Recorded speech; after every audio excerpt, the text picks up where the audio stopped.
Bonjour à toutes et à tous, c'est Cheche, j'espère que vous allez bien, moi c'est nickel.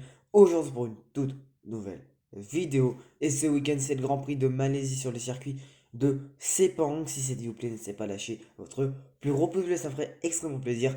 À vous abonner si vous aimez mon contenu, activez la cloche de notification pour être au courant de toutes mes nouvelles vidéos qui vont sortir sur la chaîne. Je vous laisse sans plus tarder avec la preview du Grand Prix de Malaisie, j'espère que ça vous plaira, c'est parti. Commençons directement avec mes trois favoris pour le Grand Prix de Malaisie. Comment ne pas mettre évidemment Francesco Bagnaia en favori depuis le début de saison. C'est vraiment le meilleur pilote en termes de toute la saison. Franchement, il a fait une saison exceptionnelle, Pecco Bagnaia. Et évidemment, je pense largement que le titre se jouera à Valence, même s'il y a le Grand Prix du Qatar après ce Grand Prix de Malaisie. A voir par contre si Francesco Bagnaia peut se battre vraiment avec Rory Martin. Évidemment, Rory Martin, c'est mon deuxième top favori pour ce Grand Prix de Malaisie, Rory Martin, qui était leader l'an passé en Malaisie. Malheureusement, il était tombé lors, je crois, du cinquième ou sixième virage du tracé, donc c'était vraiment dommage pour Rory Martin.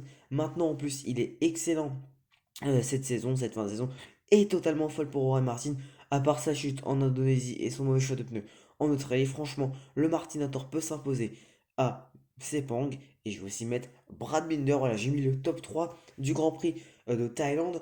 Mais pourquoi je les ai mis? Parce que franchement, ils ont été très très forts ce week-end en Thaïlande. Et donc, voilà, ça a quand même été plutôt bon. Brad Binder, en plus, il est sur une bonne lancée. On l'a vu en Australie, il était très très bon. Voilà, donc il revient quand même aux avant-postes. Et je pense que si en Indonésie, il ne fait pas tomber Marini et qu'il ne pousse pas Oliveira, et bah, il peut être devant Brad Binder, donc le pilote KTM. Donc Bagnaia, Martin et Binder, c'est mes trois favoris pour ce Grand Prix de Malaisie. Voici trois pilotes qui doivent confirmer ou reconfirmer leur bonne performance.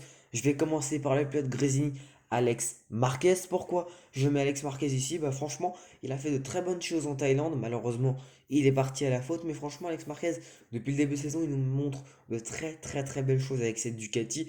Et j'ai hâte de voir en plus l'an prochain, parce que là c'est vraiment une année d'adaptation pour Alex Marquez. Et donc, pourquoi pas voir le pilote espagnol même dans des meilleures conditions avec son frère. En plus, je pense que là, il a le meilleur coéquipier pour vraiment se booster. Il avait malheureusement fait qu'une course en 2020. Mais voilà, maintenant, Alex Marquez, pour moi, il peut être très très bon ce week-end en Malaisie. Pourquoi pas les titiller les meilleurs pilotes. Et je vais aussi mettre Fabio Quartararo. Après quand même un bon week-end en Indonésie, en Inde. Enfin, des bons week-ends récemment. Un mauvais week-end quand même aussi en Indonésie. Pas en Indonésie, mais en Australie, il faut le souligner. Mais voilà, en Thaïlande, il n'était pas si mauvais. Fabio Quartararo, il pouvait même se jouer de la victoire. Malheureusement, ça n'a pas pu le faire, pardon. Et franchement, voilà, c'est quand même assez dommage pour Fabio Quartararo. Donc j'aimerais bien au moins qu'il aille jouer le top 10. Voilà, c'est faisable avec sa moto et son niveau à Fabio Quartararo. Donc à voir si notre pilote français de Nice peut aller s'imposer dans ce Grand Prix de Malaisie. J'aimerais beaucoup une victoire française après la victoire de Zarco à Phillip Island. Et en parlant de Johan Zarco, évidemment lui aussi, il doit reconfirmer sa bonne performance en Australie, que dis-je, même son excellente performance. Je vais le dire dans toutes mes vidéos. C'est notre vainqueur de Grand Prix, Johan Zarco. Voilà, je vais pousser encore un petit peu jusqu'à la fin de la saison de MotoGP, même après dans les vidéos. Mais franchement, Johan Zarco, c'est exceptionnel ce qu'il nous réalise depuis quelques temps. Alors, en Thaïlande, ça a été compliqué. Voilà, pourquoi je ne le mets pas dans des favoris ou tout simplement dans ce confirmé, reconfirmé. Mais voilà, en Thaïlande, c'était pas si simple.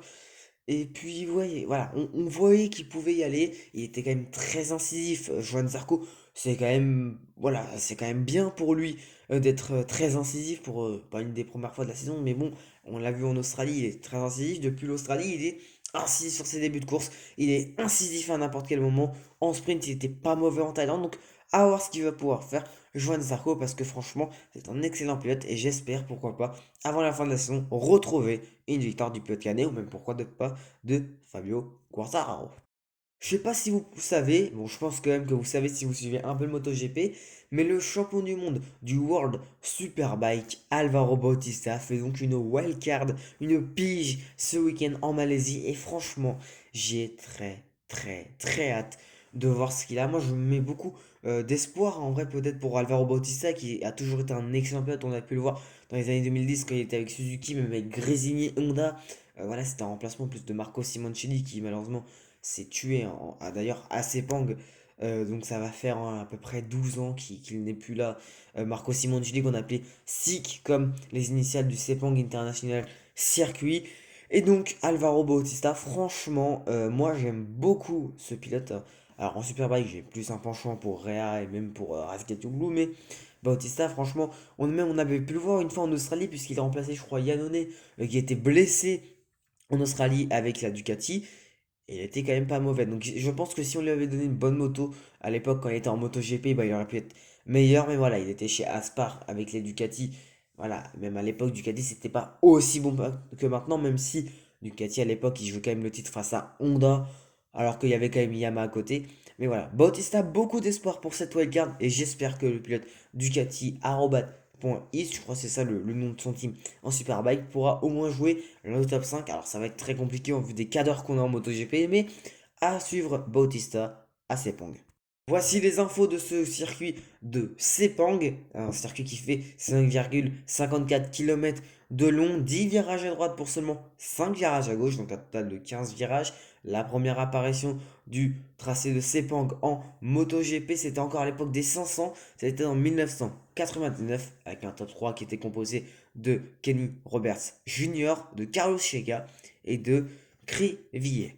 Voilà, cette vidéo est terminée, j'espère qu'elle vous aura plu. Hâte de voir une nouvelle bataille pour le titre de champion du monde MotoGP 2023. Hâte de voir la wildcard d'Alvaro Bautista. En tout cas, c'était Checheux. Abonnez-vous, likez. Moi, je vous dis à bientôt dans une prochaine vidéo.